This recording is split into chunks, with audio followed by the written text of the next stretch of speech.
The glow of 17 monitors bathed Elias Korrin's face in an ethereal blue light as his fingers danced across 3 keyboards simultaneously.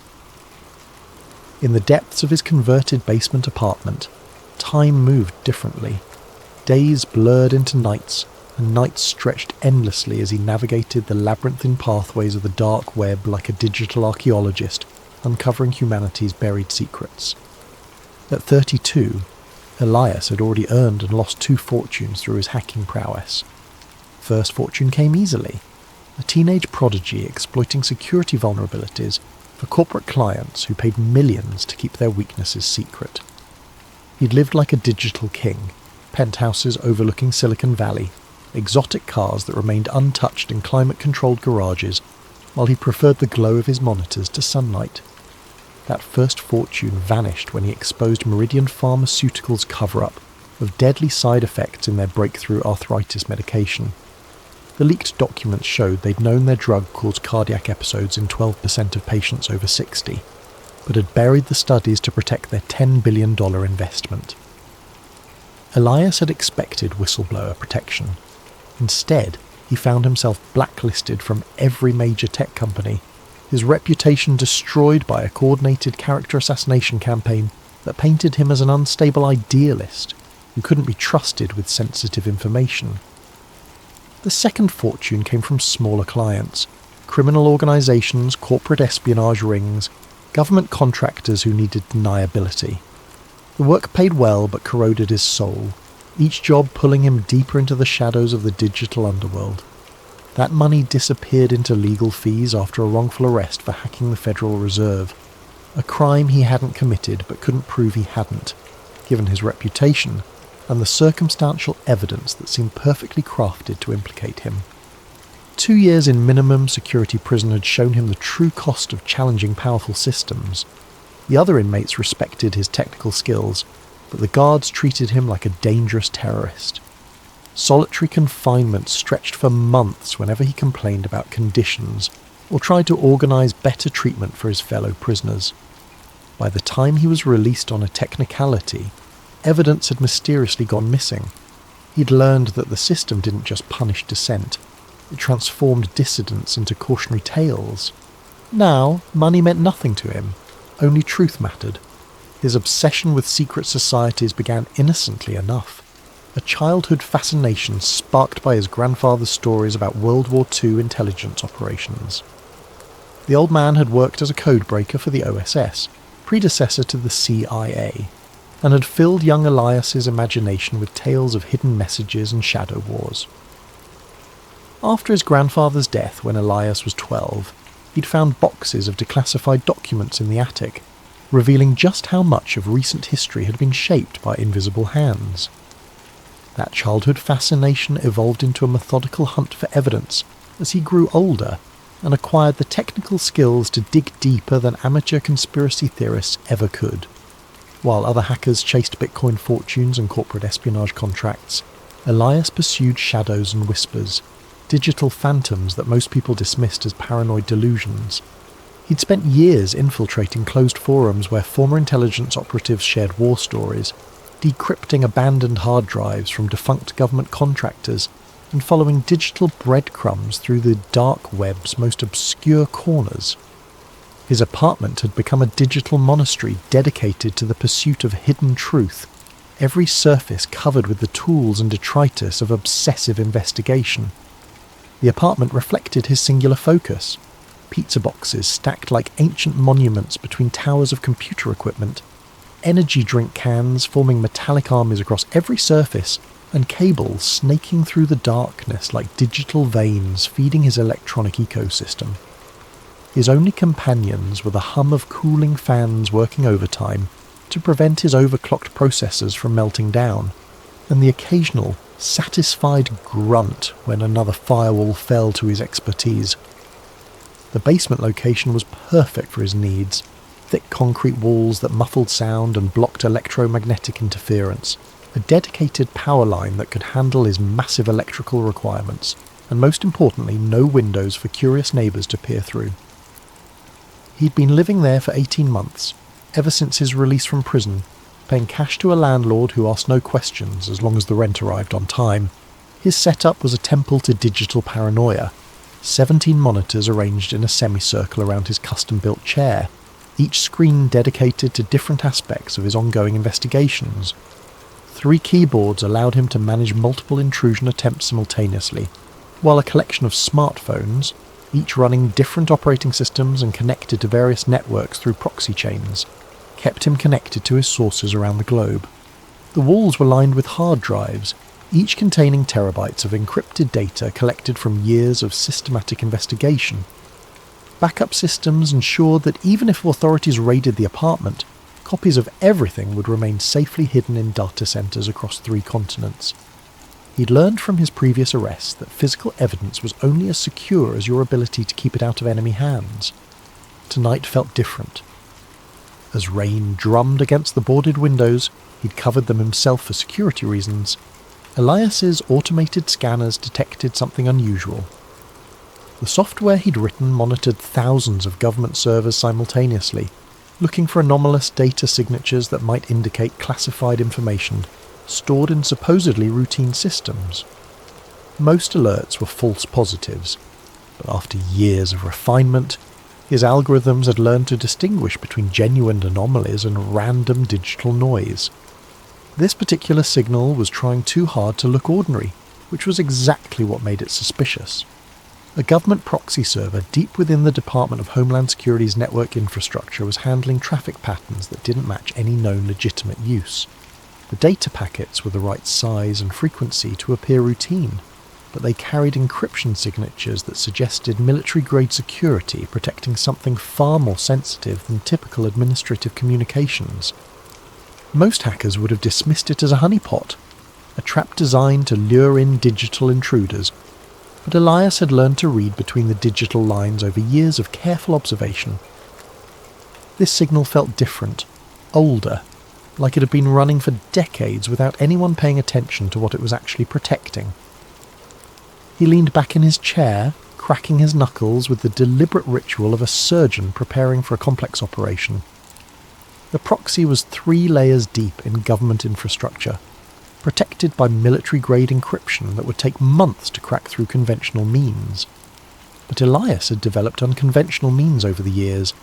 His fingers resumed their dance, this time with the measured precision of a master pianist performing a familiar concerto. Code flowed across his screens like poetry written in 1s and 0s, each line bringing him closer to whatever lay hidden in the digital vault. As the final encryption layer crumbled at 3:47 a.m, Elias held his breath. The archive that materialized before him contained terabytes of data, but it was the file structure that made his pulse quicken.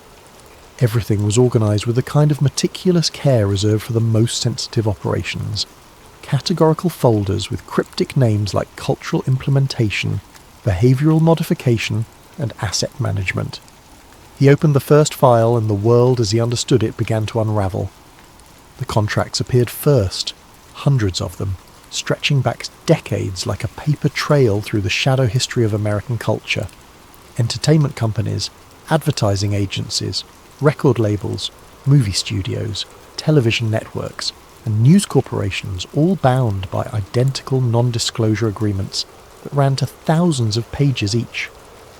The legal language was deliberately obscure, buried in terminology that would confuse even experienced corporate lawyers who specialized in media contracts.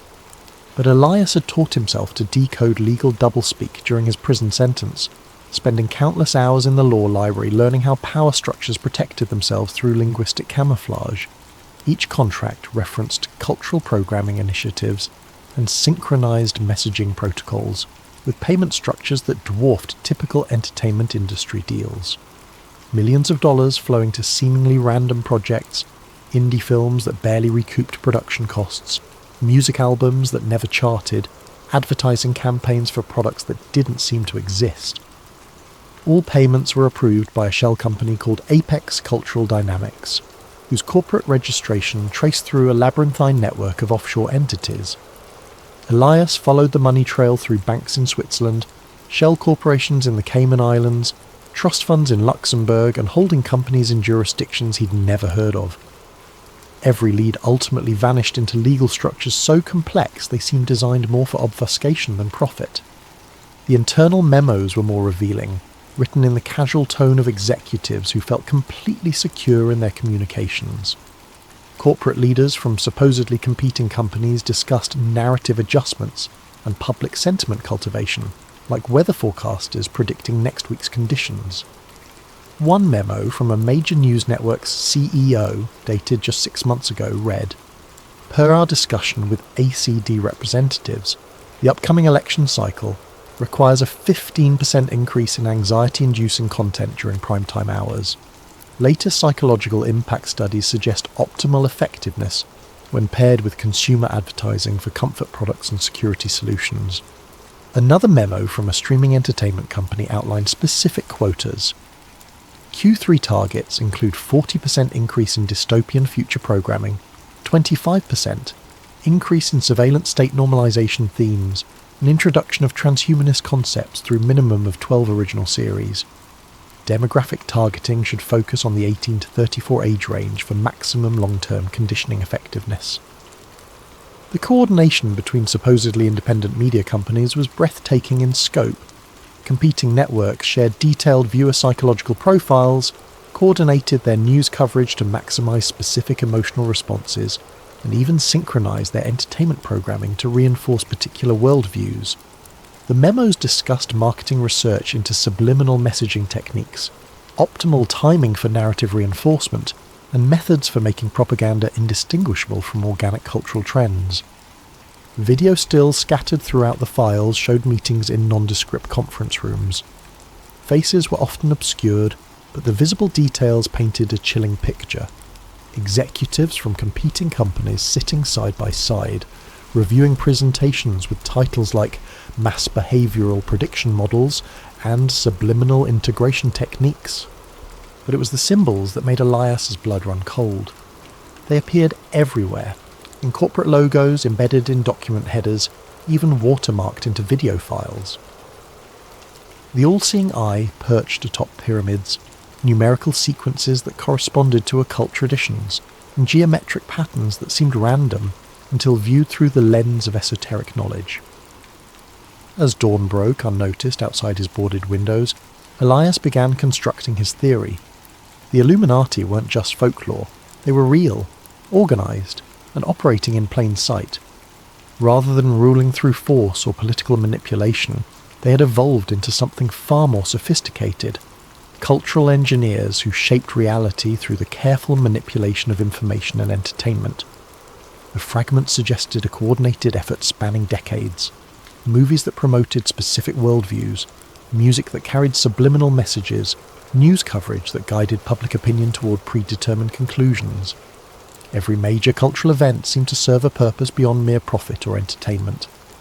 Elias created a new encrypted partition on his most secure drive and began organising the evidence. Each piece of the puzzle revealed new connections, new layers of coordination that defied conventional understanding of how media and culture operated. The scope was breathtaking and terrifying, but this was just the first door. As he prepared to dive deeper into the archive, a notification appeared on his screen. New files were uploading automatically to the server, added in real time from sources around the globe. The conspiracy wasn't just historical, it was happening now, every day, with machine-like precision. Elias smiled grimly and opened another energy drink. He had work to do. 3 days of continuous analysis revealed patterns so pervasive they defied coincidence.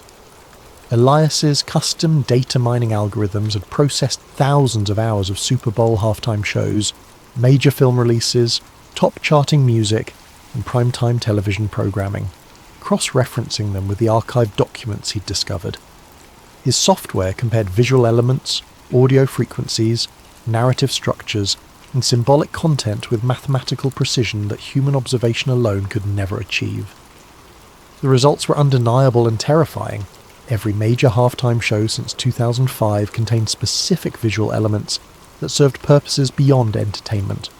Choreographed movements formed geometric patterns when viewed from aerial cameras, patterns that matched sacred geometry principles known to influence human consciousness. lighting sequences pulsed at precisely calibrated frequencies, 10 Hz to induce alpha brain states associated with relaxation and suggestibility, 40 Hz bursts to trigger gamma waves linked to heightened emotional responses, and infrasound frequencies below human hearing that created subliminal anxiety responses. The costume designs weren't random fashion choices. They incorporated symbols from the archived files with mathematical precision. Ancient Egyptian imagery, Masonic symbols, occult numerology, but presented in ways that bypassed conscious recognition. The performers themselves were likely unaware of the deeper significance, but the production companies certainly understood every detail. Internal emails discussed symbolic integration quotas and archetypal reinforcement targets with the clinical precision of pharmaceutical dosing guidelines. Hollywood's role was even more sophisticated, operating as a vast conditioning apparatus disguised as entertainment. Elias discovered that blockbuster films weren't just profitable products. They were psychological programming exercises designed to shift public consciousness over decades. Action movies systematically normalized surveillance states, extrajudicial violence, and the acceptability of authoritarian responses to perceived threats. Romantic comedies promoted specific relationship models that prioritize consumption, instant gratification, and emotional instability over lasting partnership and family formation. Science fiction films served as perhaps the most insidious tool of all. They introduced technological and social concepts years before their real-world implementation, ensuring public acceptance when they finally emerged. Movies about neural implants preceded actual brain-computer interface development by exactly the time needed for audience conditioning. Films depicting cashless societies appeared precisely when digital currency infrastructure was being developed. Dystopian scenarios were presented as cautionary tales, while simultaneously making the depicted future seem inevitable and acceptable. The music industry operated as the most direct delivery system for repetitive psychological messaging. Elias's analysis revealed that hit songs across all genres shared common structural elements designed to trigger specific neurological responses. Repetitive hooks created obsessive thought patterns, bass frequencies induced physical arousal responses, and lyrical themes consistently promoted materialism, emotional chaos, instant gratification, and distrust of traditional social bonds. Chart success wasn't organic. It was engineered through coordinated promotion campaigns that used psychological manipulation techniques, refined through decades of marketing research. Record companies employed neuroscience consultants who designed songs to be literally addictive, triggering dopamine responses that created compulsive listening behaviors. The most successful artists weren't necessarily the most talented. They were the most effective delivery vehicles for predetermined psychological content. But the most chilling discovery came when Elias cross-referenced celebrity deaths with financial markets and policy implementations, using algorithms that could detect correlations across vast datasets that human analysis would miss. The patterns were subtle but statistically undeniable. Whenever a particularly influential public figure died under questionable circumstances, the news cycle would shift dramatically within hours. Public attention would focus intensely on mourning and memorial coverage, while significant legislation passed through Congress, with minimal scrutiny or public debate. Michael Jackson's death had coincided with the most controversial aspects of healthcare reform debates, providing a massive distraction precisely when public opposition was reaching critical mass. Whitney Houston's demise dominated headlines during crucial banking regulation discussions that would have reshaped Wall Street oversight. Prince's passing created a week-long media obsession that completely buried coverage of surveillance law expansions that civil liberties groups had been fighting for months. Each event generated exactly the right emotional state to facilitate predetermined political outcomes. The deaths created collective grief that made the public more passive and receptive to authority, while the intensive media coverage consumed the attention bandwidth that might otherwise have focused on policy changes. The timing wasn't coincidental, it was orchestrated with mathematical precision. Elias found evidence suggesting that some celebrity deaths might have been actively induced rather than simply exploited. Medical records showed unusual patterns of prescription drug interactions.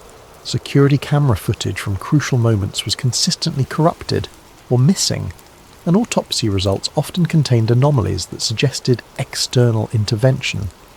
The pattern was consistent across dozens of cases spanning 3 decades. But even more disturbing was the systematic cultivation of celebrity instability. Internal documents from talent agencies and record companies outlined deliberate strategies for creating psychological dependence, drug addiction, and emotional instability in their most valuable assets. The goal wasn't profit maximization, it was creating performers who could be easily manipulated and, when necessary, destroyed at moments that served larger political purposes.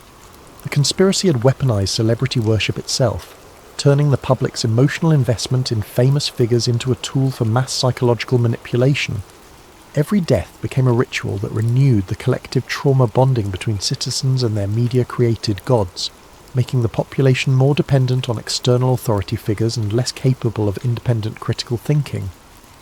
Elias created a digital conspiracy board on his largest monitor, a sprawling network of connections that would have impressed investigative agencies worldwide if they hadn't been complicit in the system he was mapping. Red lines linked entertainment companies to intelligence agencies through shared personnel, financial investments, and operational coordination. Blue lines traced money flows through the labyrinthine network of shell corporations, revealing how massive sums moved between seemingly unrelated organizations. Green lines mapped the precise timing of cultural events to policy implementations, showing correlation patterns that achieved statistical significance far beyond chance. The board revealed the Illuminati's true genius. They had weaponized human attention itself, transforming consciousness into a battlefield where wars were fought through carefully orchestrated information campaigns. In an age of information overload, controlling what people focused on had become more valuable than controlling what they thought. Distraction had evolved into the ultimate form of mind control, more effective than physical force because victims participated willingly in their own manipulation. The scope was breathtaking and terrifying. Every major cultural trend of the past 30 years could be traced back to deliberate manipulation, orchestrated through the entertainment media complex. Fashion cycles that promoted specific body images and consumption behaviours.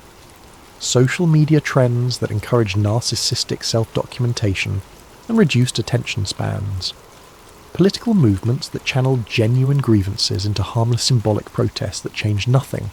Even conspiracy theories themselves appeared to be guided phenomena, designed to discredit legitimate questioning by associating it with obviously false claims.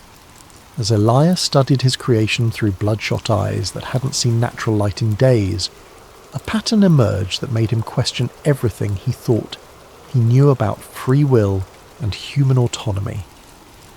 The manipulation wasn't just cultural, it was neurological.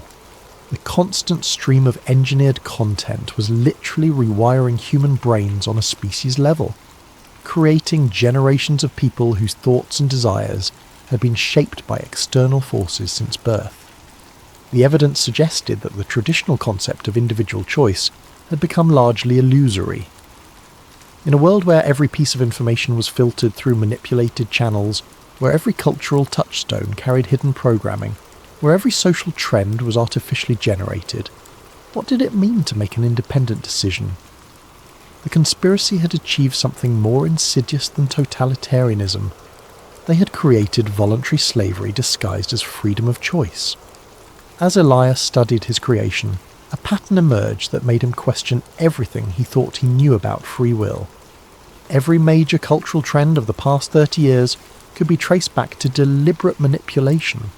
Fashion cycles, social media behaviours, political movements, even conspiracy theories, all potentially guided by the same hidden hand.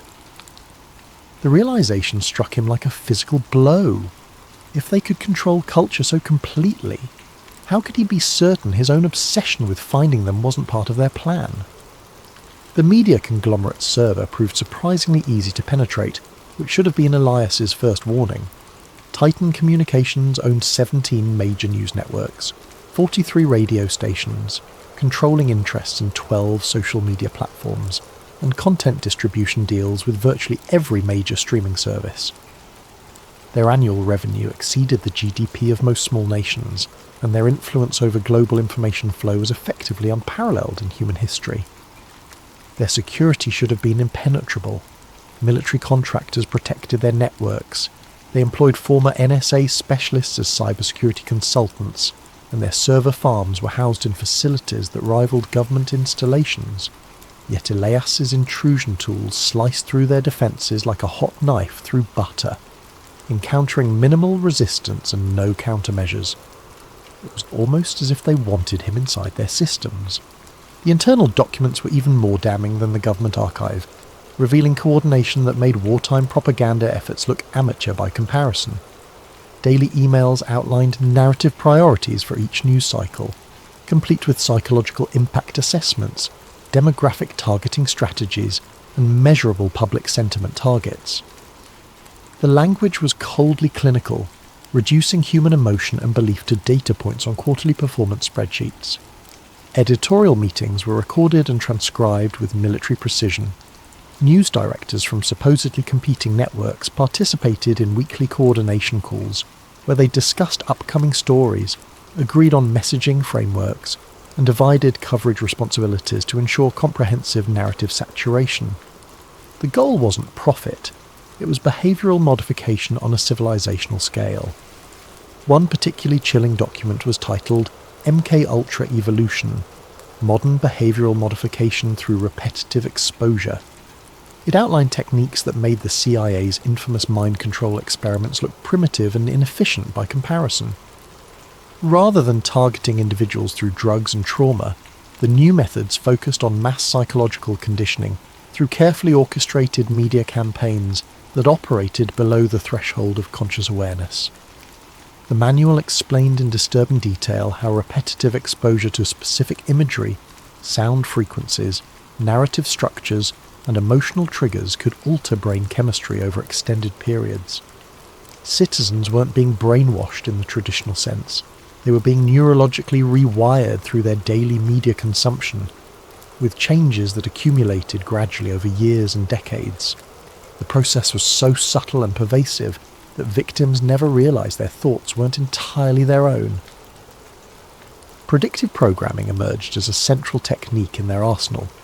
By introducing concepts, technologies, and social changes through fictional entertainment before implementing them in reality, the manipulators could bypass critical thinking entirely. Audiences would unconsciously accept new surveillance technologies, social norms, and political systems because they had been psychologically prepared through years of entertainment conditioning that made the changes feel familiar and inevitable. The technique was devastatingly effective because it exploited fundamental aspects of human psychology. People naturally accepted ideas they had encountered multiple times, even if the initial exposure came through obviously fictional sources. The brain treated repeated fictional scenarios as potential realities, creating neural pathways that made actual implementation feel like a natural progression rather than a radical change. The financial section revealed the true scope of the operation.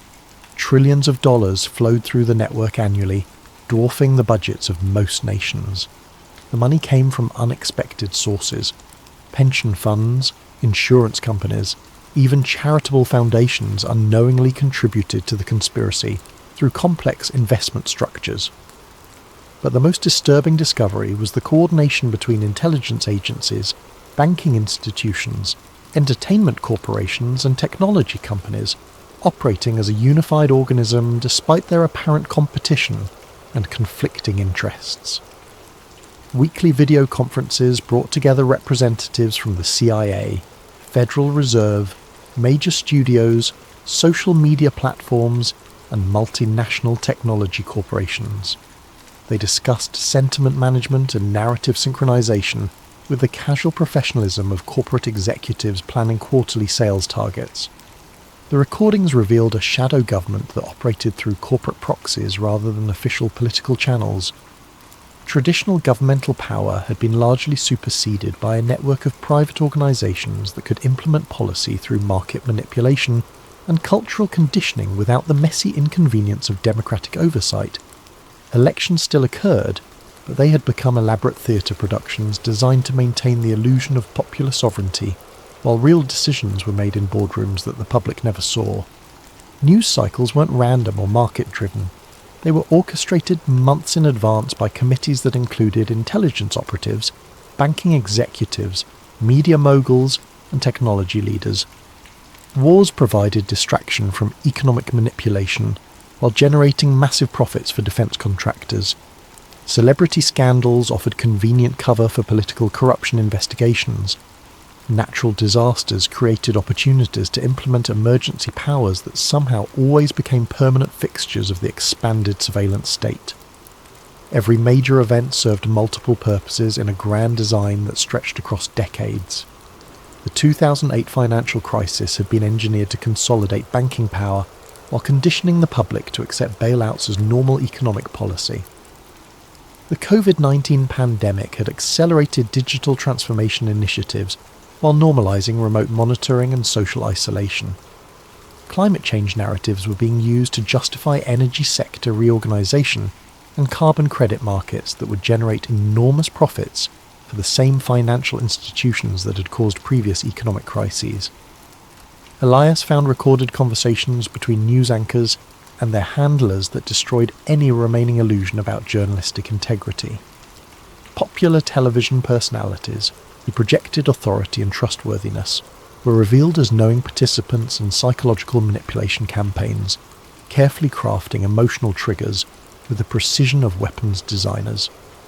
They discussed techniques for inducing specific brain states in viewers, optimal timing for fear-based messaging, and methods for making propaganda indistinguishable from legitimate news reporting.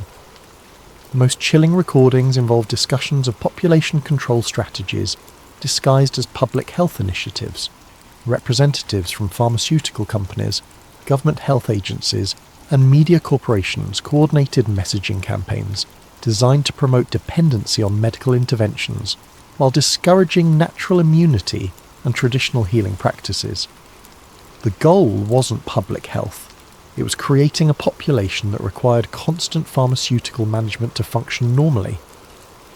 Mental health treatment had been weaponized through carefully designed chemical interventions that didn't cure underlying problems but created permanent pharmaceutical dependencies. Educational systems were being restructured to produce workers who could follow complex instructions but lacked the critical thinking skills to question authority. Even exercise and nutrition guidelines were manipulated to ensure that optimal physical and mental health remained just out of reach for the general population. The evidence was overwhelming, but as Elias prepared to copy the files to his secure drives, an error message appeared. Access denied. User privileges revoked. The server was locking him out in real time, which meant someone was actively monitoring his intrusion. He worked frantically to extract what data he could, but the digital walls were closing in. As the connection terminated, one final document appeared briefly on his screen. A personnel file with his photograph and the header Asset Management, Elias Korrin. Status, Active Monitoring. The file vanished before he could read it completely, but the implications were clear. They knew he was coming. Desperation drove Elias deeper into the network than he had ever dared venture. Using techniques that bordered on digital necromancy, he resurrected connection pathways that should have been impossible to access. The risk was enormous. Each probe left digital fingerprints that could lead authorities directly to his door. But the glimpse of his own file had transformed his quest from curiosity to survival. The recordings he discovered in the deepest server vaults were audio files from meetings that shouldn't have existed, according to any official record. High-definition audio captured conversations between intelligence officials, Federal Reserve board members, entertainment executives, technology billionaires, pharmaceutical industry leaders, and representatives from organizations he'd never heard of, but whose influence seemed to span continents. They discussed the future of human consciousness like generals planning military campaigns against an enemy population. The meetings followed a rigid schedule. Every third Wednesday of each month, participants would gather in a location identified only as the facility to review progress on what they called the Integration Project. The audio quality suggested advanced surveillance equipment, possibly indicating that someone within their organisation was documenting everything for purposes that remained unclear. One recording from a meeting dated 6 months ago made his blood freeze in his veins. Phase 7, implementation has exceeded all projections, reported a woman's voice that analysis software identified as belonging to a major pharmaceutical company executive. Antidepressant dependency rates have reached 23% of the adult population in target demographics. Cognitive function degradation is proceeding on schedule, with marked decreases in long-term planning abilities and resistance to authority structures. Another voice, male with a distinctive southern accent. The cryptocurrency infrastructure is approaching full readiness for behavioural tracking integration. Once we achieve real-time monitoring of every financial transaction, thought control becomes mathematically precise. Every purchase will inform our psychological profiles. Every payment will be subject to conditional approval based on compliance metrics. Money itself becomes the ultimate surveillance and control mechanism. A third voice, older and carrying unmistakable authority. Excellent progress. The entertainment division reports successful integration of transhumanist themes across all major platforms. Public acceptance of neural interface technology has increased 23% since the campaign began, with particularly strong adoption rates among the 18 to 34 demographic. We're ready for beta testing in select metropolitan markets next quarter. The conversations continued for hours, revealing a surveillance state that made Orwell's 1984 look like a children's story.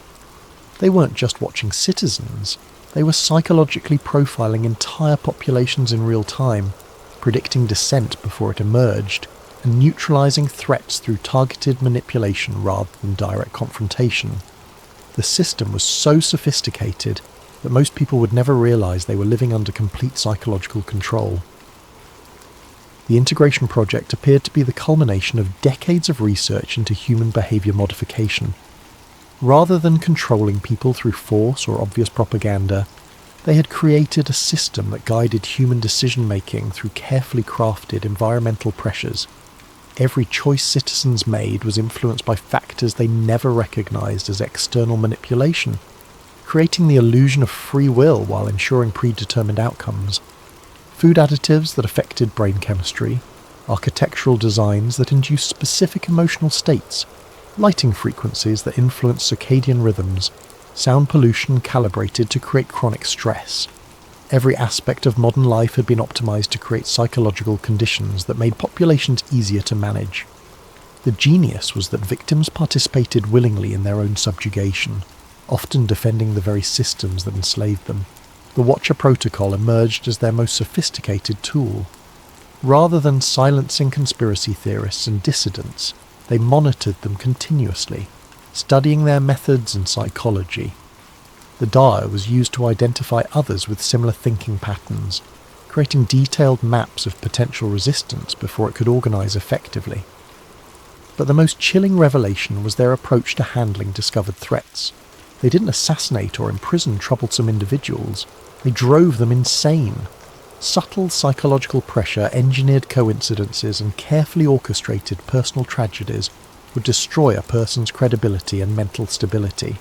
Victims became their own worst enemies, discrediting themselves more effectively than any external force could. Elias found case studies documenting the destruction of dozens of individuals who had gotten too close to the truth. Journalists who suffered sudden career implosions, researchers who developed inexplicable mental health problems, hackers who became paranoid and unstable. The pattern was consistent. Initial discovery, followed by escalating pressure until the subject either retreated into obscurity or self-destructed publicly. As he absorbed this information, strange coincidences began occurring in his own life. His internet connection inexplicably slowed at crucial moments. Phone calls developed electronic interference. His food delivery orders were mysteriously cancelled or delayed. Each incident was minor and easily dismissed as random bad luck, but the cumulative effect was unmistakable. Someone was watching. Elias tried to dismiss his growing paranoia as a natural reaction to the disturbing information he was processing. But late at night, when the city was quiet and his monitors provided the only light, he sometimes heard footsteps in the hallway outside his apartment. They would pause at his door for exactly 30 seconds before continuing down the corridor. The recordings had mentioned something else, something that made his hands shake as he worked. Subject 347 shows exceptional pattern recognition abilities. Psychological profile suggests high probability of success in reaching final verification stage. Recommend maintaining current stimuli until extraction protocols can be implemented. He had no way of knowing for certain, but the timing suggested a horrible possibility. He might be Subject 347. The decision to leak his findings publicly felt like stepping off a cliff. Elias had accumulated enough evidence to expose a conspiracy that dwarfed anything in human history, but he knew that releasing it would likely cost him his life, or worse, his sanity. Yet the alternative was remaining silent while humanity sleepwalked toward a digital totalitarianism that would make physical oppression obsolete. He began by seeding information across the dark web's most secure forums, using identity masking techniques that should have made him untraceable. The posts were carefully crafted to appear as random discoveries by different users, avoiding the pattern recognition algorithms that monitored conspiracy communities.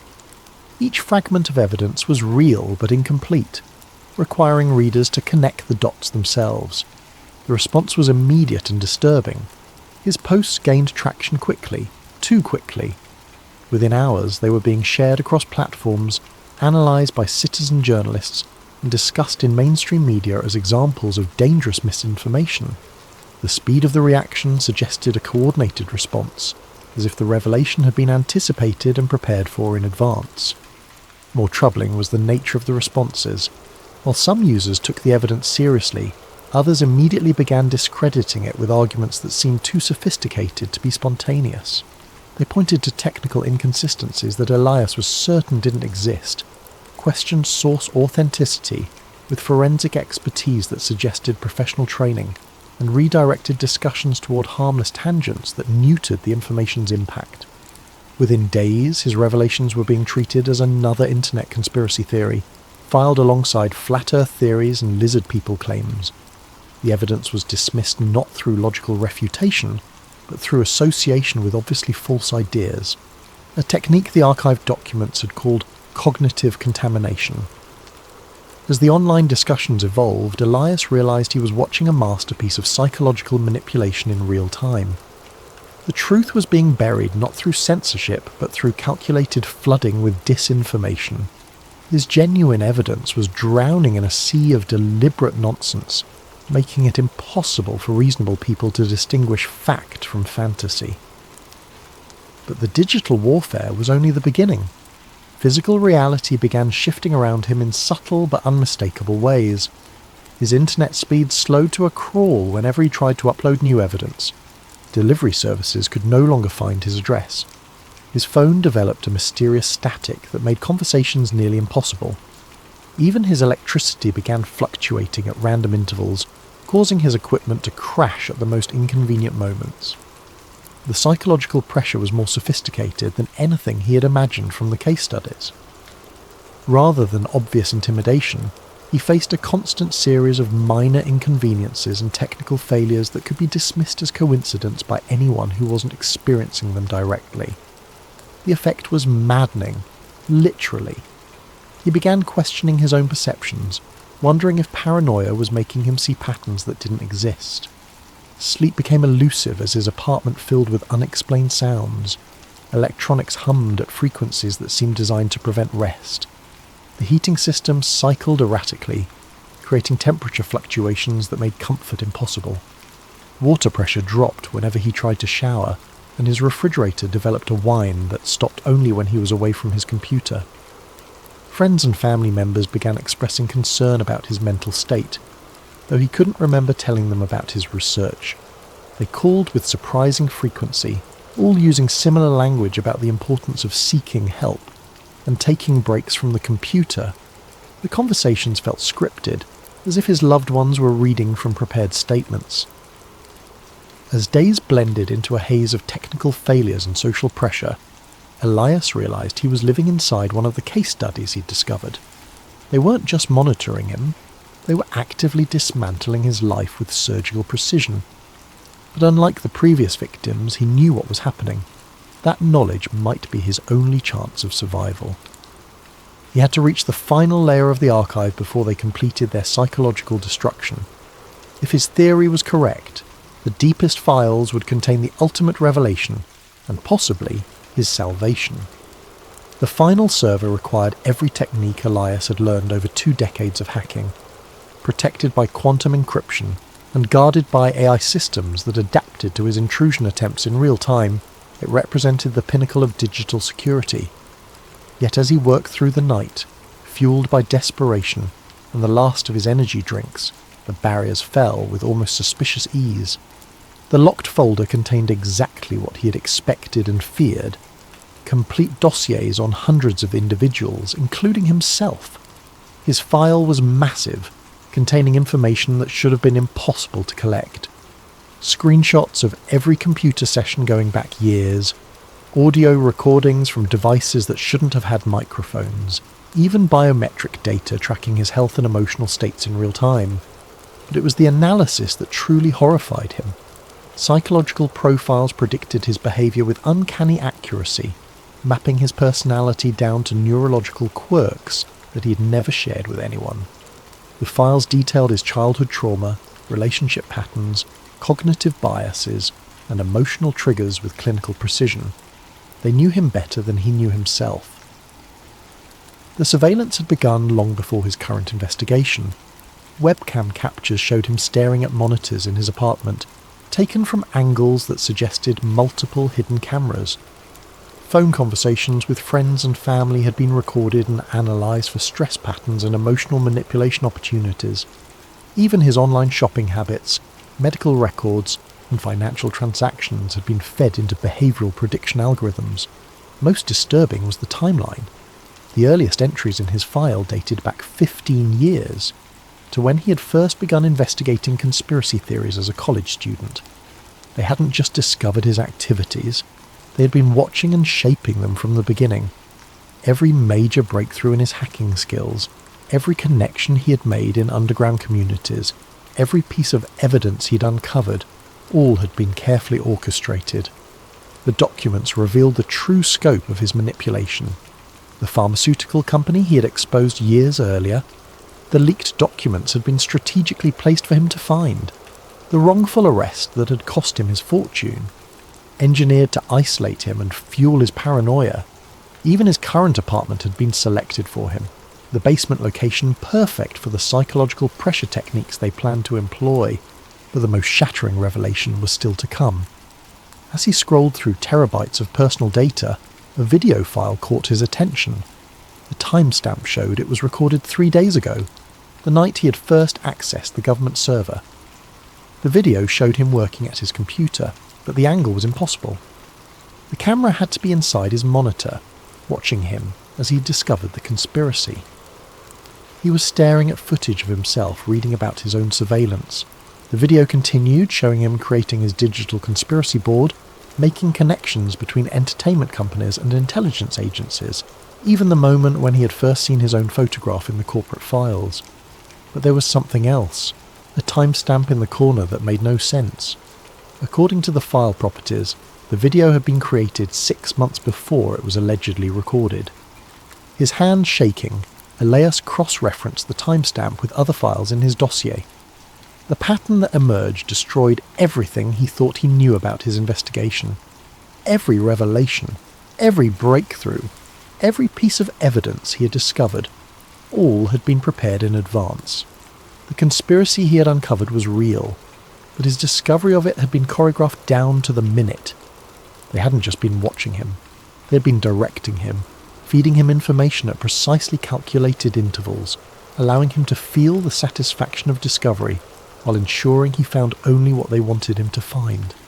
His entire investigation was a performance, and he had been playing his role perfectly. The sound of footsteps in the hallway outside his apartment was no longer mysterious. It was his cue that the final act was about to begin. The timestamp that shattered Elias's world appeared in a routine system log, buried among thousands of other entries he might have overlooked in his haste to process the overwhelming data. But his pattern recognition skills, honed by decades of digital archaeology, caught the anomaly immediately. His surveillance file had been created 3 years before he had even begun his serious investigation into secret societies. Not updated, not modified, created. The implications spread through his mind like digital wildfire. Every forum post that had sparked his interest, every breadcrumb of evidence he had followed, every contact who had guided him toward new information sources, all had been carefully planted elements in an elaborate psychological experiment. He wasn't hunting the Illuminati.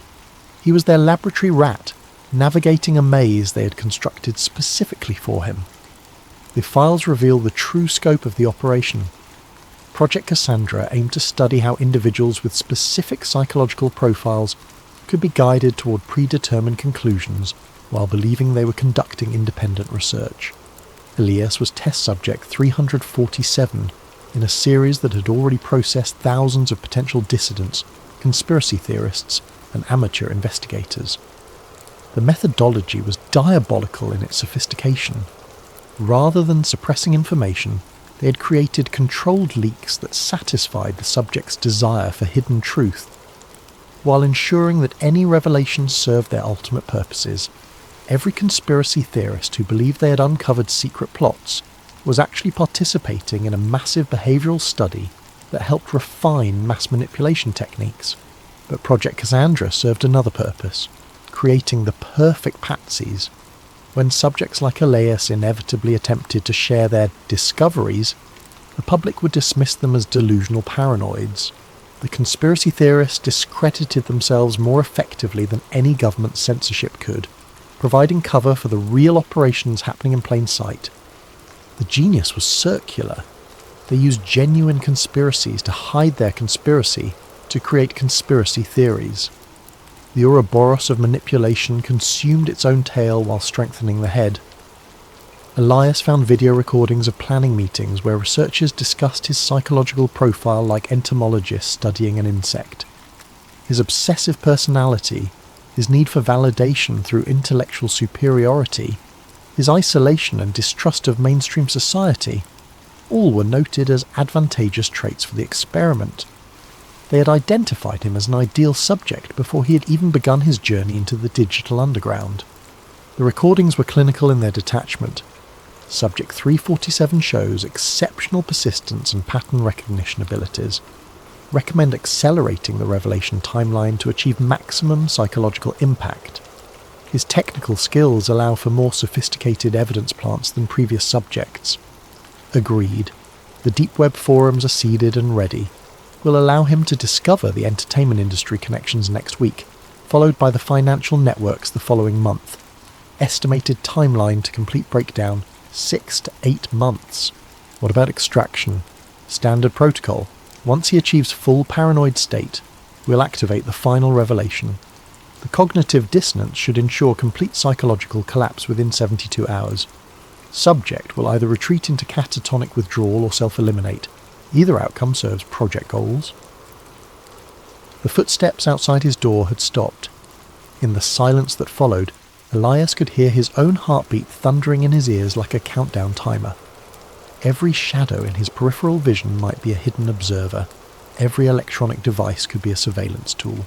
Even his own thoughts felt compromised, infected by the knowledge that his mind had been invaded and mapped by researchers who understood his psychology better than he did.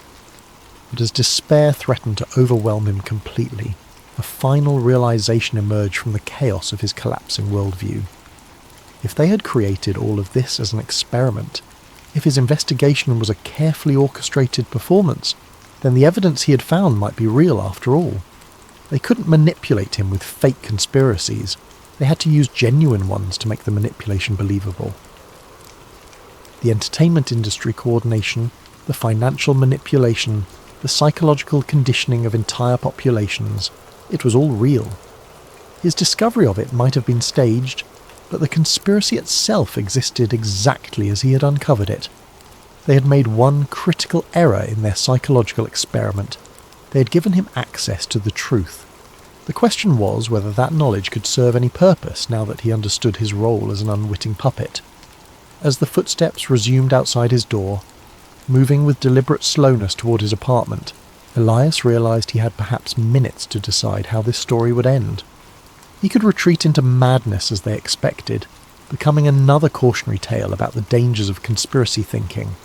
He could attempt to fight back, though they had mapped every aspect of his psychology and would anticipate any strategy he might devise. Or he could find a third option, something they hadn't planned for because it lay outside their understanding of his character. The gentle knock on his door interrupted his thoughts. A voice, polite and professional, spoke through the thin wood. "Mr. Korrin, we need to talk." Elias looked at his screens one final time, at the conspiracy board that had consumed his life, at the evidence that proved humanity was being manipulated on a scale beyond historical precedent. Then he looked at his reflection in the dark monitor, the face of a man who had discovered that his greatest fear and greatest hope were the same thing. He had found the truth. The truth had been carefully crafted to find him. But perhaps, in that circular dance of manipulation and discovery, lay an opportunity that neither he nor his watchers had anticipated. After all, even the most sophisticated psychological experiment could produce unexpected results. As he reached for the door handle, Elias Korrin smiled for the first time in months. If they had taught him anything, it was that reality was far more malleable than most people believed. And if reality could be shaped, then perhaps it was time for the subject to become the experimenter. The door opened to reveal figures in dark suits, their faces professional masks hiding whatever emotions they might have felt. But as they looked into Elias's eyes, something shifted in their expressions, a flicker of uncertainty that suggested their psychological profiles might have missed something crucial about their carefully studied subject. "Gentlemen," Elias said, his voice steady despite the chaos in his mind, "I've been expecting you. Shall we discuss what happens next?" The game was far from over. In fact, it was just beginning.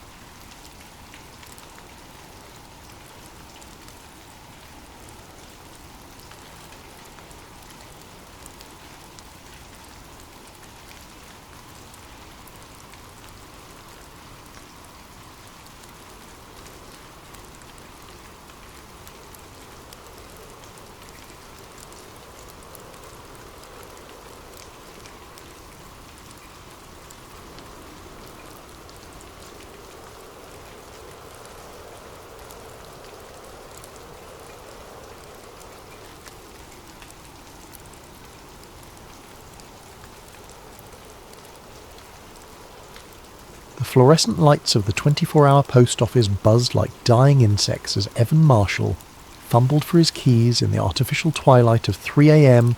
Washington, D.C. Yellow streetlights cast sickly shadows through rain-streaked windows, painting the empty lobby in shades of amber and despair. He shouldn't have been there. Not at this hour, not when rational people were asleep in their beds, dreaming safe dreams about predictable tomorrows. But sleep had become a stranger to Evan Marshall. The manila envelope waited in his P.O. box like a patient predator, unmarked except for his box number scrawled in careful block letters. No return address, no postmark he could decipher in the dim light. Just the weight of secrets pressed between paper and possibility. Inside his cramped studio apartment, beneath the harsh glare of his desk lamp, Evan's hands trembled as he opened the envelope. A photocopied newspaper clipping slid onto his cluttered desk. The Ohio Valley Tribune, dated October 15th, 1903. The headline screamed across yellowed page in bold type, 12-foot skeleton unearthed in Ohio, sent to Smithsonian for study. Below the headline, a grainy photograph showed a crowd of men in bowler hats standing around an excavation site.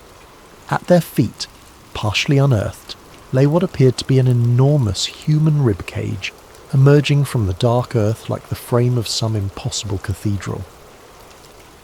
But it was the handwritten note that made Evan's blood run cold.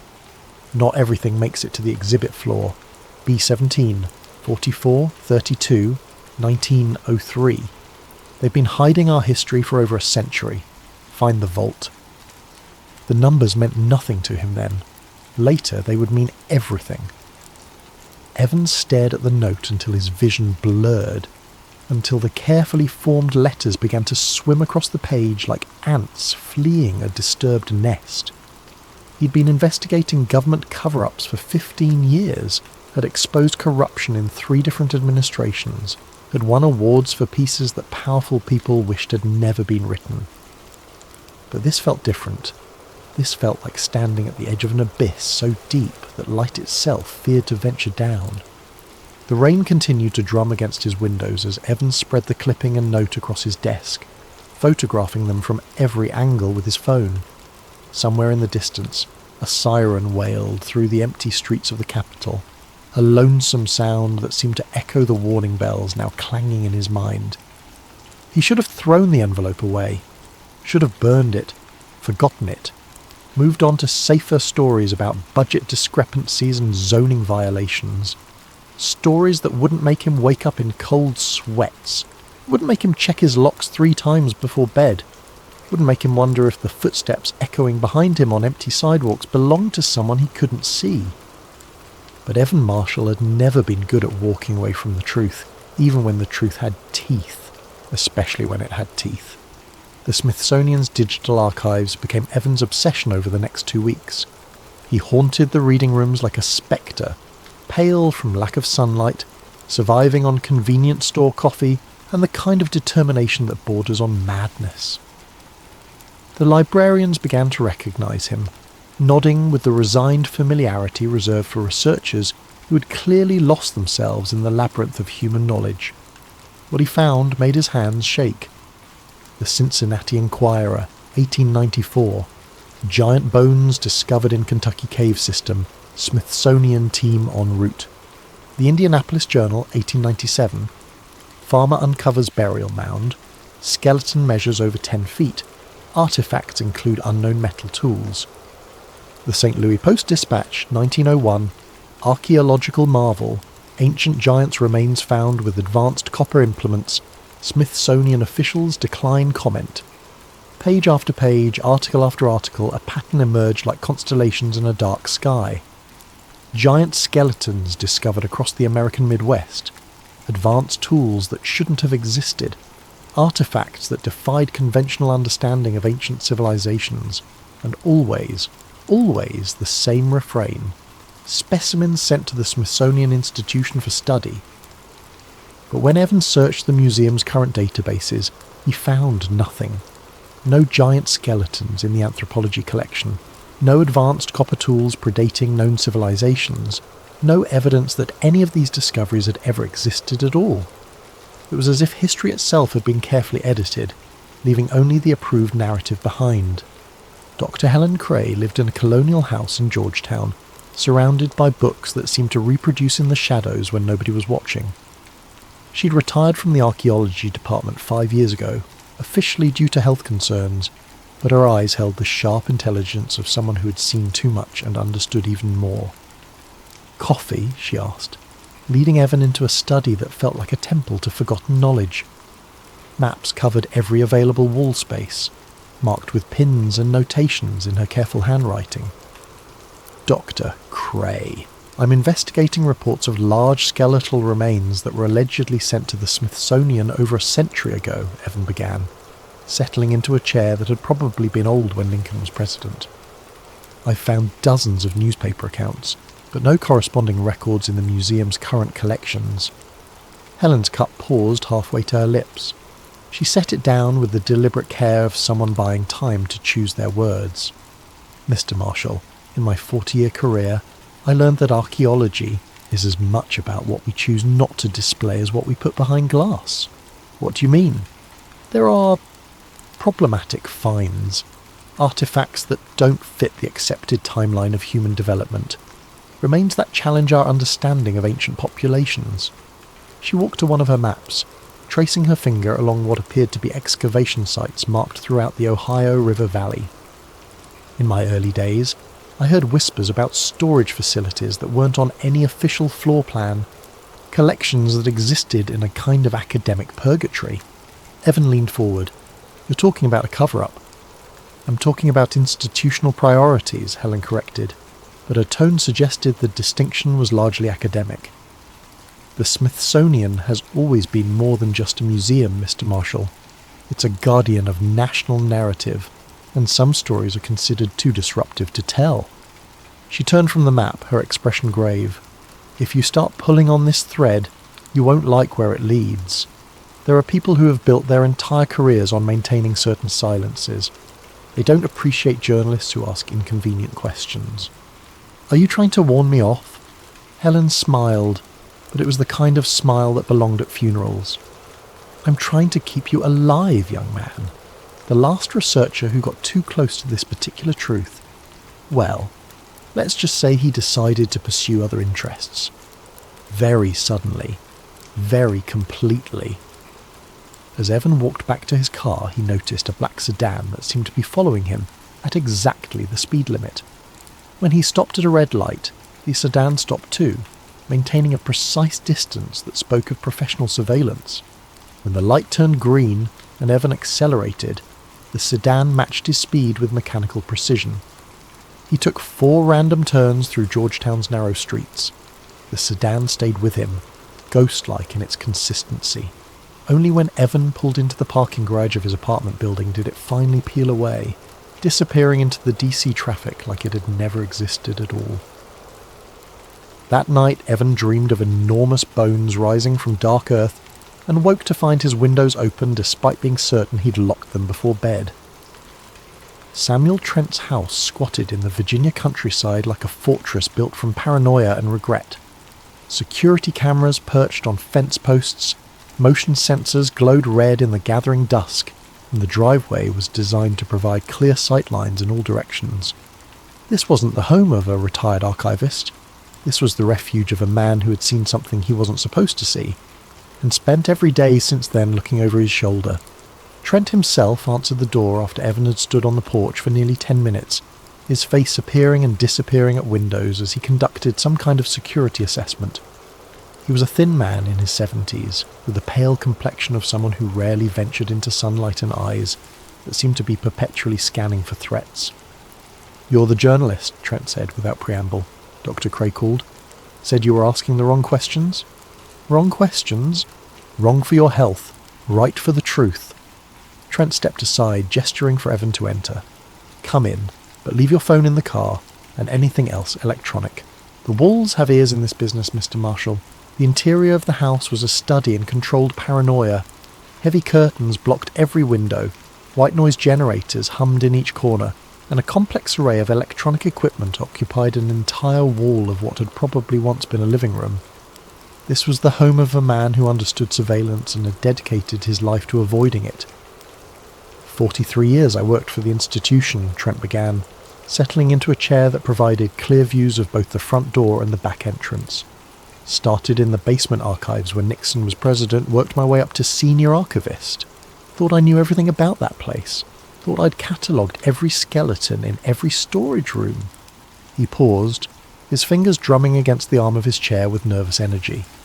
"Then in 2019 I got assigned to a special project. Complete inventory of Sub-Basement 17. Not a place that appeared on any public floor plan, mind you. You had to take a service elevator down past the main basement, past the storage levels, down to a place that officially didn't exist." Evan pulled out a notebook, then stopped himself. Trent had been serious about no recording devices. "What did you find down there?" "Things that made me question everything I thought I knew about human history," Trent replied. "The first room contained skeletal remains. Human, but wrong. Too large, with skull configurations that didn't match any known population group. Some of the femur bones were over 3 feet long, Mr. Marshall. Do you understand what that means? The individuals would have been enormous. 12, 14, maybe 15 feet tall. And these weren't deformed specimens. These were anatomically correct giants with perfectly proportioned bone structure. The kind of remains that would rewrite every anthropology textbook ever published. Trent stood and began pacing, his agitation clear. But that wasn't the worst of it. Some of the skulls showed evidence of advanced medical procedures. Holes drilled with precision that would have required modern surgical tools.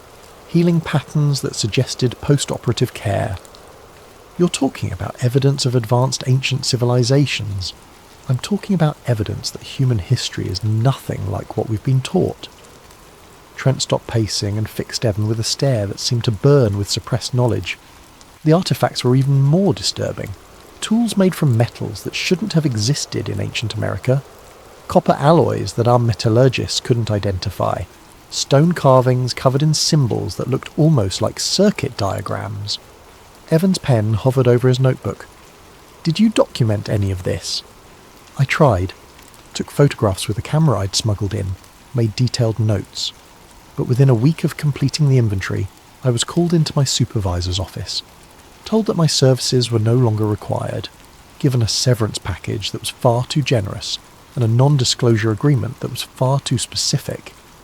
Trent's voice dropped to a whisper. They knew, Mr. Marshall.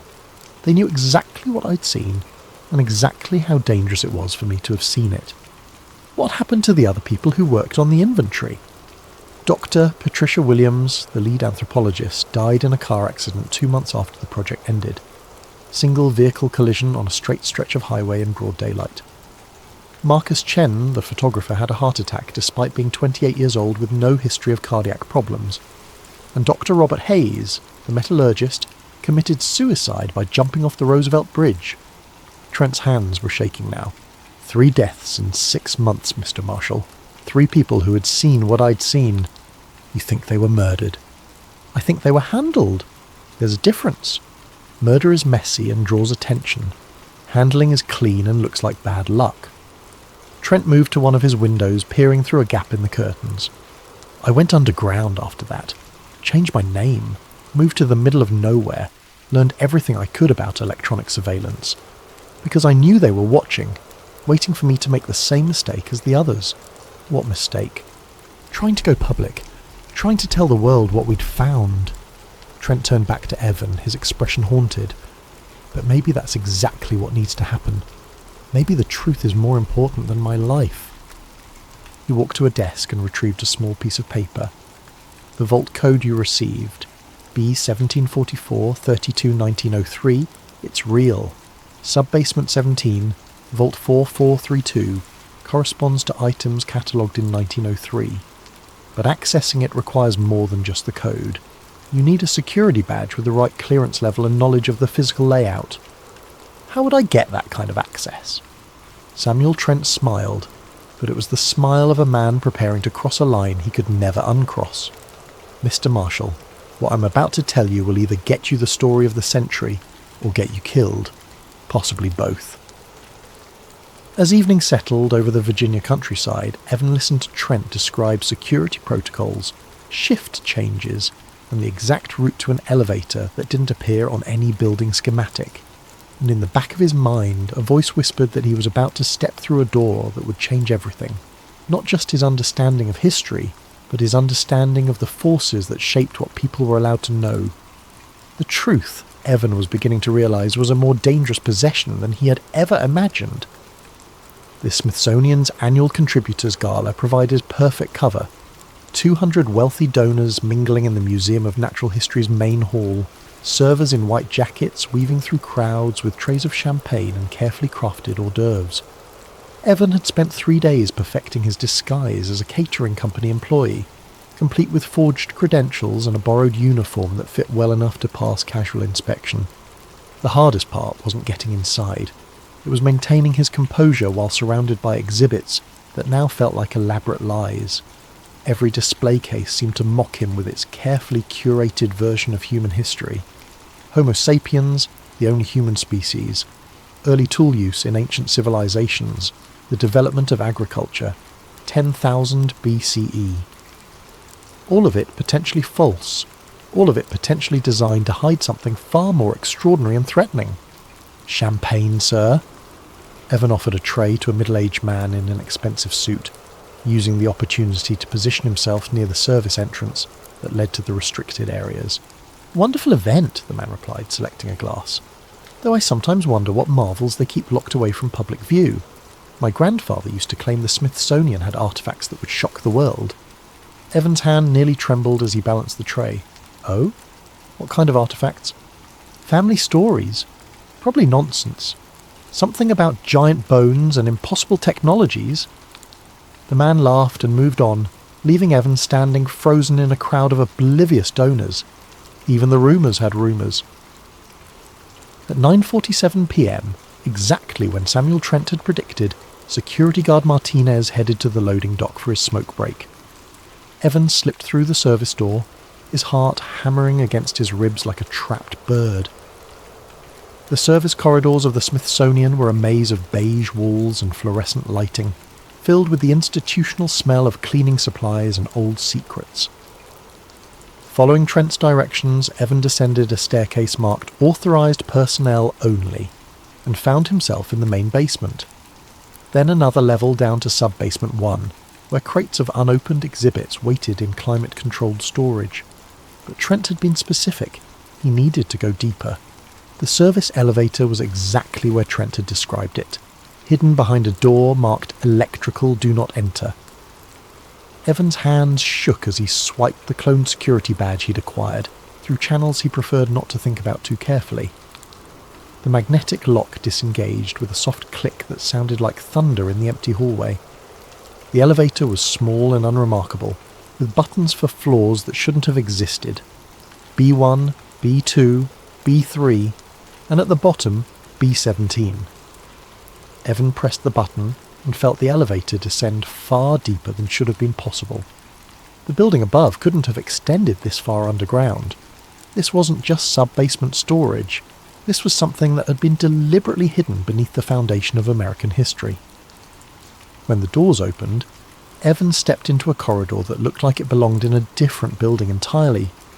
The walls were older, built from stone blocks that seemed to predate the museum above. Emergency lighting cast everything in an amber glow that made shadows dance at the edges of vision. The air was thick with humidity and the smell of ages. Numbered storage rooms lined both sides of the corridor, each secured with locks that looked far more sophisticated than anything used in the public areas above. Room 4430, 4431, 4432. Evan's target was 3 doors down on the left, marked with a placard that read, "Anthropological Specimens, Restricted Access, 1903 to 1905. The cloned badge worked again, and the door swung open to reveal a storage room that defied every expectation Evan had developed about museum archives. Instead of the neat, organised rows of labelled specimens he'd expected, he found chaos. Wooden crates were stacked floor to ceiling, many bearing shipping labels from archaeological sites that had been forgotten by mainstream history. Others were marked with symbols that looked more like warning signs than inventory codes. A thick logbook sat on a desk near the entrance, its leather binding cracked with age. Evan opened it carefully, his flashlight illuminating pages of meticulous handwriting in faded ink. The entries began in 1903 and detailed the arrival of specimens from excavations across the American Midwest. March 15, 1903, Mound Creek, Ohio. Specimen C4432-01. Complete skeletal remains. Adult male. Estimated height 12 feet 8 inches. Cranial capacity 2,100 cubic centimeters. Dental structure anomalous. Burial goods include copper tools of unknown alloy composition. April 2nd, 1903, Portsmouth, Ohio. Specimen AC4432-02. Partial skeleton. Estimated height 14 feet 2 inches. Bones show evidence of healed fractures suggesting advanced medical knowledge. Associated artifacts include stone tablets with undeciphered script. May 18, 1903, Newark, Ohio. Specimen AC4432-03. Complete family unit. 2 adults, male 13 feet 1 inch, female 11 feet 9 inches, and 1 juvenile, estimated age, 12 to 14, height 8 feet 4 inches, preserved with unknown chemical process. grave goods suggest advanced metallurgy. Page after page documented the same impossible pattern. Giants with advanced medicine, copper tools that predated known metallurgy, stone carvings that suggested literacy in civilizations that supposedly had no written language. And then, abruptly, in August 1903, the entries stopped. The last notation read simply, "Transfer to B-17 per directive. All documentation to be archived under Special Classification Protocol 7. Evan photographed every page, his camera's flash momentarily illuminating the storage room like lightning. But as he reached the final entries, a sound froze him in place. The distant ding of an elevator arriving at B-17. Footsteps echoed in the stone corridor. Multiple people moving with the purposeful stride of security personnel who had found something they weren't supposed to find. Voices, low and professional, discussing containment and cleanup in terms that made Evan's blood run cold. He had perhaps 30 seconds before they reached room 4432. Evan closed the logbook, slipped it under his jacket and looked desperately around the storage room for another exit. There, a ventilation grate near the ceiling, large enough for a person to crawl through if they were motivated by the kind of terror that makes impossible things possible. The voices were closer now, discussing badge readings and unauthorized access.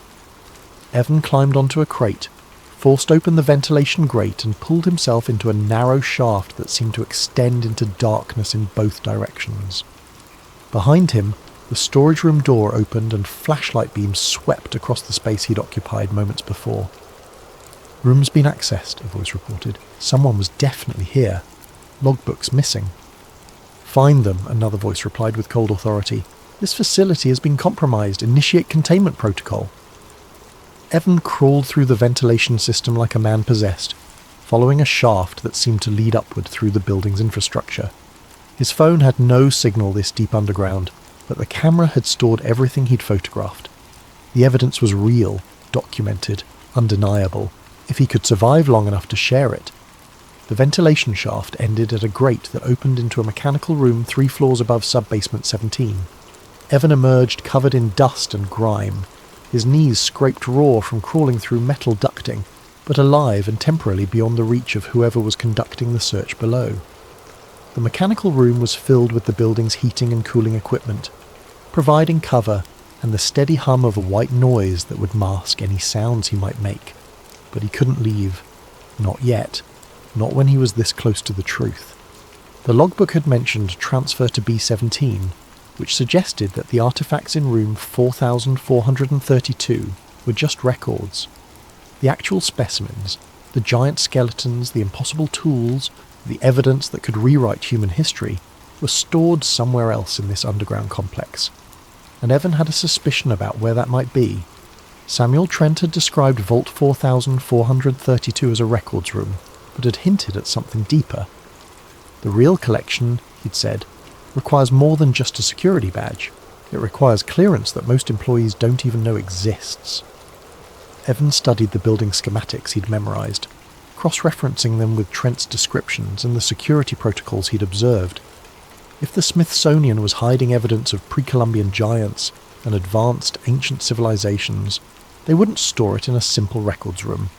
They'd put it in a facility designed for the most sensitive materials, climate-controlled, seismically stable, accessible only to the highest levels of clearance.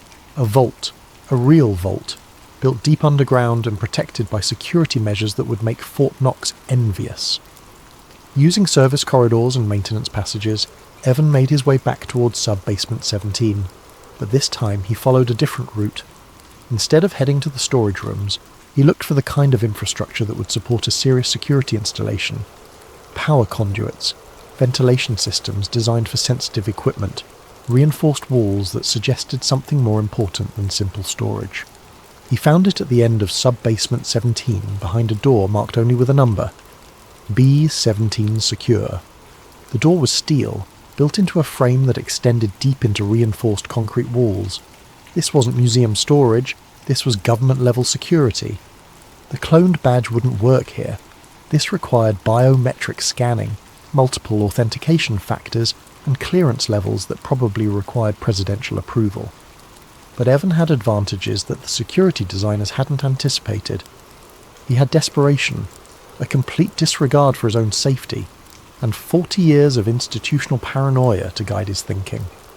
The ventilation system for the secure area was separate from the rest of the building, but it still required intake and exhaust ports.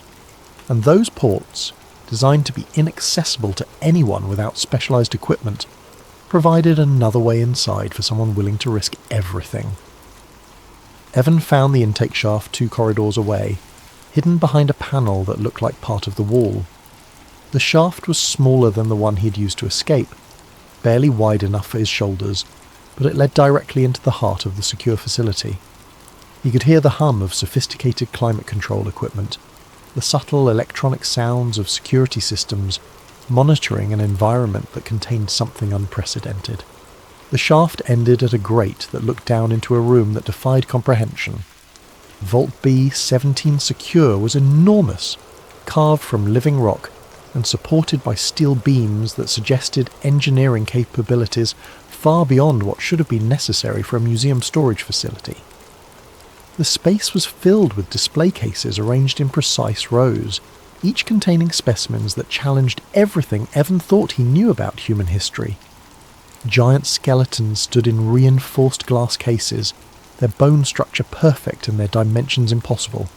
Some were over 15 feet tall, with skulls that suggested brain capacities far beyond modern humans. Others showed evidence of medical procedures that shouldn't have existed in ancient times.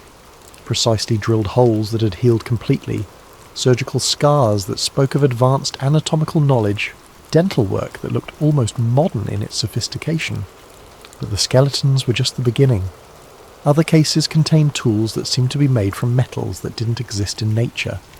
Copper alloys with properties that modern metallurgy couldn't duplicate. Stone carvings covered in symbols that looked less like primitive writing and more like technical diagrams. Clay tablets that appeared to show star charts, mathematical calculations, and designs that resembled modern machinery. One case held what appeared to be a partially reconstructed device, made from an unknown crystalline material. The construction was elegant and purposeful, with internal structures that suggested functionality beyond mere decoration. Next to it, a placard read, "Newark, Ohio, 1897, function unknown. Material composition unknown, dating inconclusive." Evan photographed everything his camera could capture, working methodically through the vault while keeping one ear tuned for the sounds of security personnel. Each image was more incredible than the last, each artifact more impossible to explain within the framework of accepted history.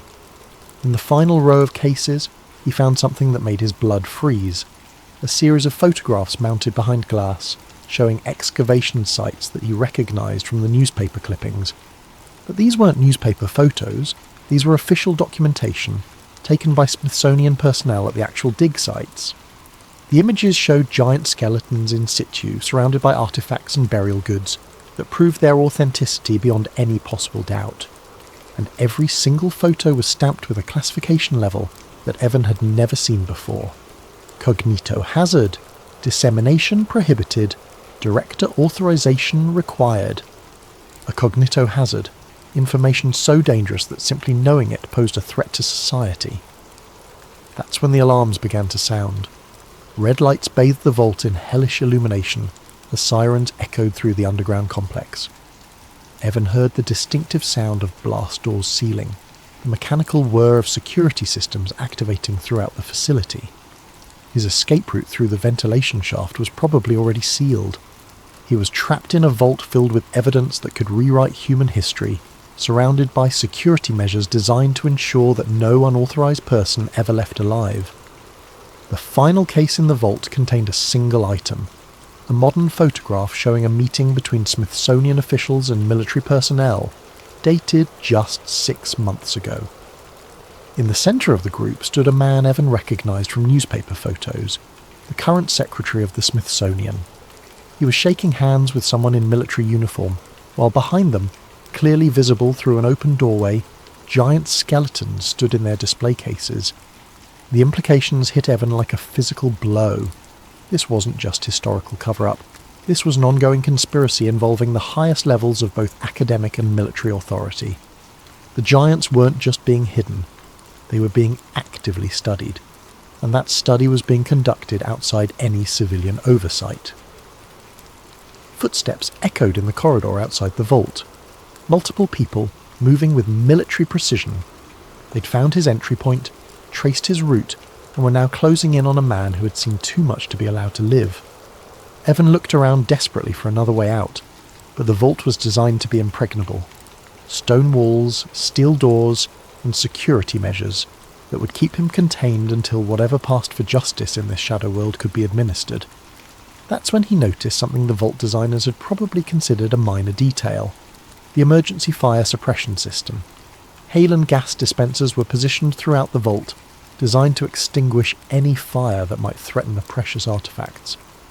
But Halen's systems required ventilation to prevent personnel from suffocating during emergency activation. Evan found the manual activation switch for the fire suppression system and pulled it without hesitation. Alarms shrieked as hail and gas began flooding the vault, and emergency ventilation fans activated to prevent the space from becoming a death trap for anyone inside during a real emergency. The ventilation system created a powerful updraft in the shaft he'd used to enter. Evan climbed back into the intake vent just as the vault doors opened and security personnel poured in, their voices muffled by gas masks and the chaos of alarms. He rode the updraft through the ventilation system like a man shot from a cannon, the powerful fans pulling him through shafts and ducts at speeds that would have been impossible under normal circumstances. Behind him he could hear voices shouting about containment failure and unauthorized documentation. Evan emerged from an exhaust vent on the roof of the Natural History Museum, gasping in the cold Washington air and covered in soot from the building's ventilation system. Below him, security vehicles were surrounding the building with military efficiency. Above him, helicopters circled with searchlights that turned night into day. But in his camera were dozens of photographs that proved everything: giant skeletons, impossible artifacts, official documentation of a conspiracy that reached the highest levels of government. Evidence that human history was a carefully constructed lie designed to hide something far more extraordinary and threatening. All he had to do now was survive long enough to share it with the world. As Evan climbed down from the museum roof using emergency access ladders, he realised that his life as Evan Marshall was over. Whatever came next would require a new identity, new name, and a level of paranoia that would make Samuel Trent look optimistic. The truth, he now understood, was not just stranger than fiction. It was more dangerous than he had ever imagined possible. The DC sewer system became Evan's underground railroad to freedom. The service tunnel he'd discovered led directly into the storm drainage network that ran beneath the National Mall, a concrete labyrinth that city planners had built without considering that it might one day hide someone fleeing from the keepers of humanity's greatest secret. Evan waded through knee-deep water that smelled of decay and urban runoff, his camera equipment sealed in the waterproof bag he'd learned to carry during years of investigative work in hostile environments. Above him, he could hear the sounds of a massive search operation: helicopters, vehicles, and what sounded like enough personnel to invade a small country. They were taking no chances with containment this time. The tunnel system extended for miles, connecting with drainage networks that reached every corner of the city. Evan had studied these maps during his preparation, knowing that any investigation of government secrets might require unconventional exit strategies. He'd never imagined using that knowledge to escape from something that made his previous exposés look like traffic violations. After 2 hours of navigating the tunnels by flashlight and sheer determination, Evan emerged from a drainage outlet near the Potomac River, several miles from the Smithsonian complex.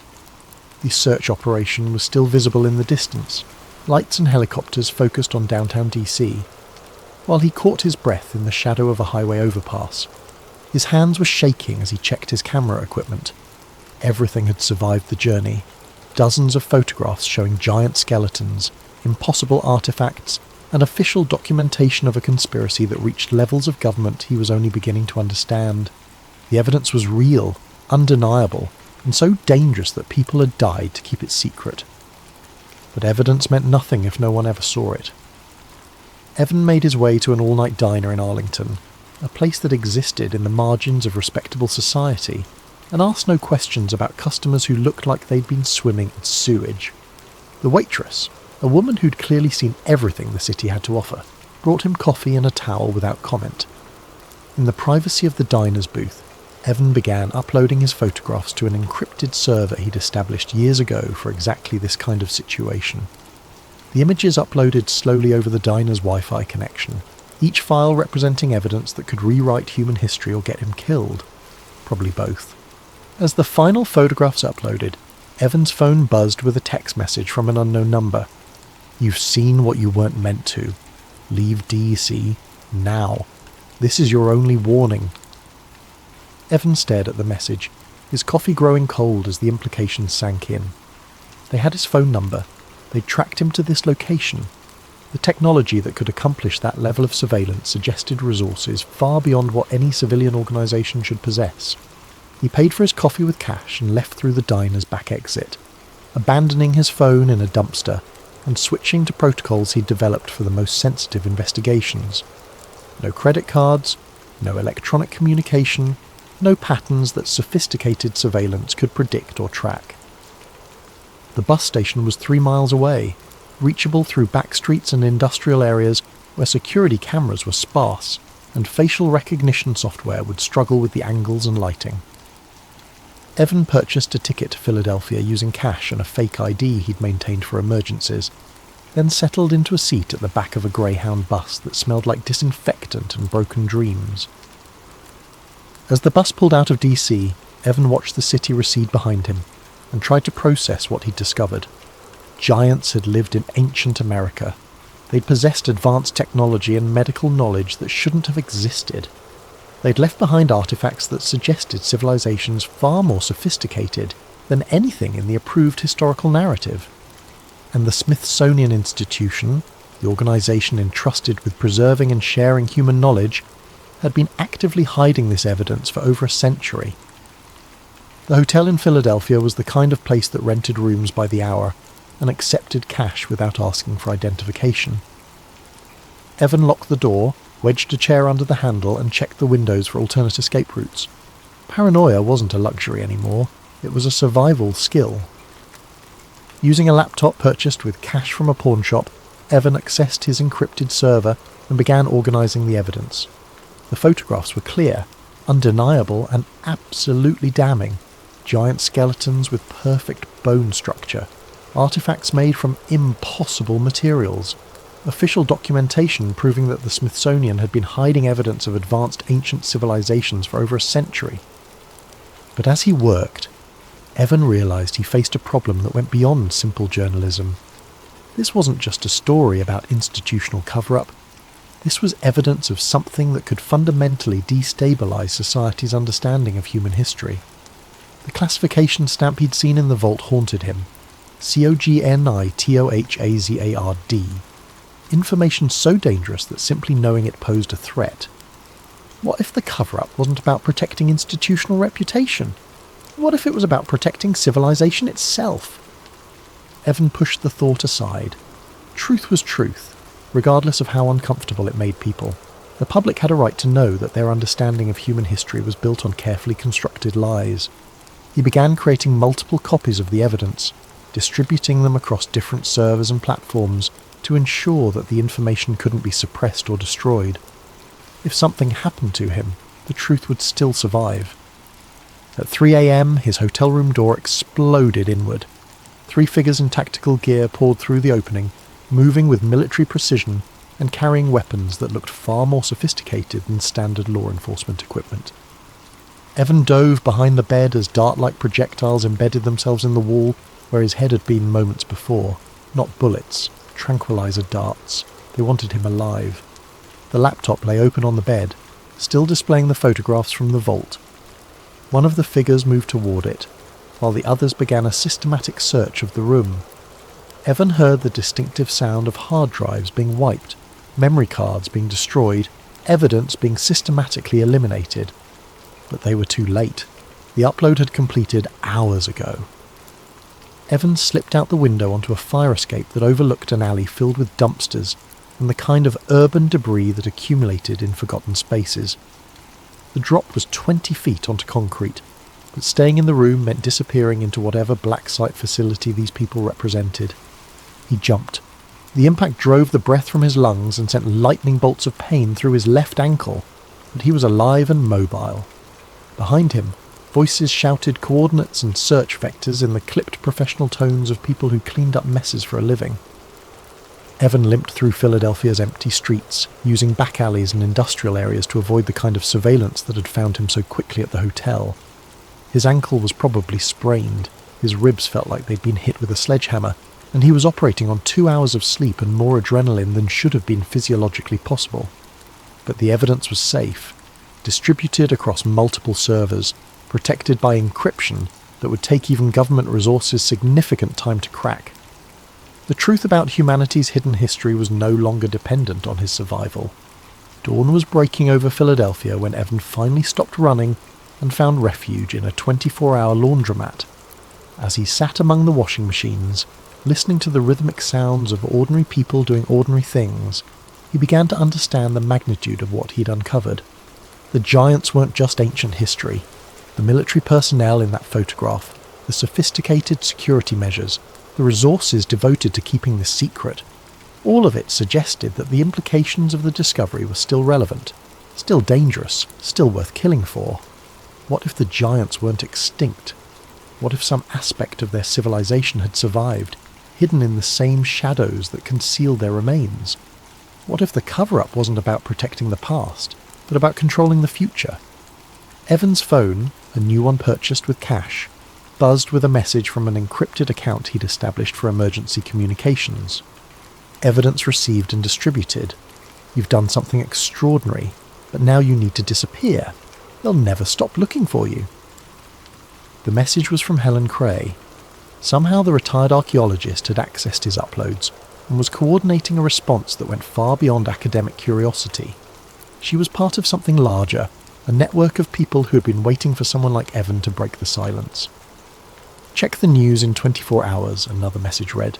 The truth has a way of spreading, even when powerful people try to contain it. 24 hours later, Evan sat in a coffee shop in Baltimore, watching the world change on a laptop screen. The story broke simultaneously across multiple platforms, released by a coordinated network of independent journalists, researchers, and activists who had been waiting years for this moment. The photographs from the Smithsonian Vault appeared on websites, social media platforms, and news aggregators faster than any suppression effort could contain them. Smoking gun! Smithsonian Vault contains evidence of ancient giants. Giant conspiracy, government cover-up of American history exposed. Forbidden archaeology, what they don't want you to know about human civilization. The initial response was explosive. Millions of views within hours, shares cascading across social networks, comments sections filled with everything from scholarly analysis to wild speculation. For a brief, shining moment, it seemed like the truth might actually triumph over institutional power. Then the countermeasures began. The first photographs were flagged for policy violations on major platforms. Video analyses were labelled as misleading information and buried in search results. Fact-checking organisations published articles debunking the evidence before they could have possibly conducted meaningful analysis. Experts debunk giant skeleton hoax. Digitally altered images spread misinformation about Smithsonian. Conspiracy theory targets respected institution. Evan watched in real time as a sophisticated disinformation campaign neutralised evidence that should have rewritten human history. Bot networks amplified debunking articles while suppressing authentic analysis. Professional skeptics appeared on news programs to explain why the photographs were obviously fake, despite lacking access to the original files or technical expertise to make such determinations. Within 48 hours, the story had been successfully relegated to the margins of conspiracy theory websites and fringe research forums. The mainstream narrative remained intact. Ancient giants were myths, advanced pre-Columbian civilizations were fantasies, and the Smithsonian Institution was a respected guardian of legitimate scientific knowledge. But something had changed. In the comment sections and discussion forums, In the encrypted chat rooms and private messages, people were asking questions that hadn't been asked before. Researchers were connecting dots that had previously seemed unrelated. The truth had been planted, and even the most sophisticated suppression efforts couldn't prevent it from taking root in the minds of those willing to think beyond approved narratives. Evan received a final message from Helen Cray. The giants are still buried, but not for the reasons they want you to believe. Some truths are too dangerous for mass consumption, but too important to remain completely hidden. You've done your part. Now it's time to disappear. 3 years later, Evan Marshall no longer existed. The man who had been Evan Marshall lived under a different name in a small town on the coast of Ecuador, where American surveillance capabilities were limited and questions about one's past were considered impolite. He worked as a freelance translator, spoke fluent Spanish, and had learned to live with the kind of careful paranoia that kept dangerous men alive in dangerous times. But he still received the postcards. They arrived every few months, always from different locations, always containing the same minimal information, a date and a set of coordinates. No return address, no signature, no message beyond those simple facts. But Evan had learned to recognise the pattern. Each postcard marked the site of an archaeological discovery that never made the news. Giant skeletons unearthed and quickly reburied. Impossible artefacts found and immediately classified. Evidence of advanced ancient civilizations discovered and systematically suppressed. The giants were still being found, and they were still being hidden. The latest postcard had arrived just that morning, postmarked from Nevada and containing coordinates that placed the discovery somewhere in the desert near Reno. Evan looked up the location on his computer and found nothing. No archaeological expeditions, no university research projects, no academic papers discussing significant finds in that region. But there had been seismic activity reported in the area 6 months ago. Minor earthquakes that had opened new caves and exposed previously hidden chambers.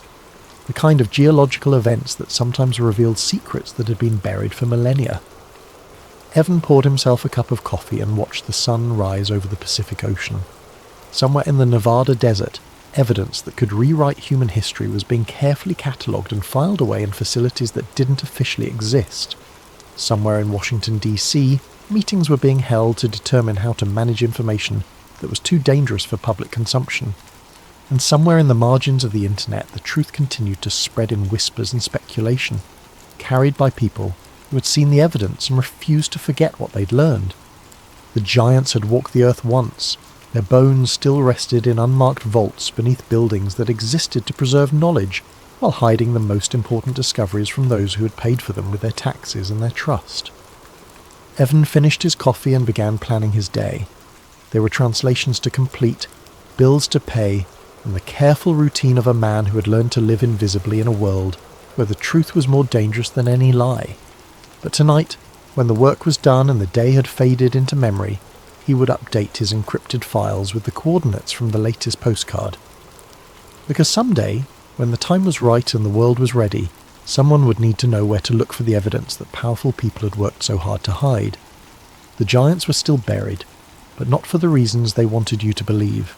And Evan Marshall, the man who no longer existed, would make sure that someday someone would remember where to find them. The truth he had learned was patient. It could wait decades, centuries, millennia for the right moment to emerge. It could survive suppression, disinformation, and the deaths of those who tried to share it. Because the truth, unlike the people who tried to contain it, was immortal. And eventually immortal things always won.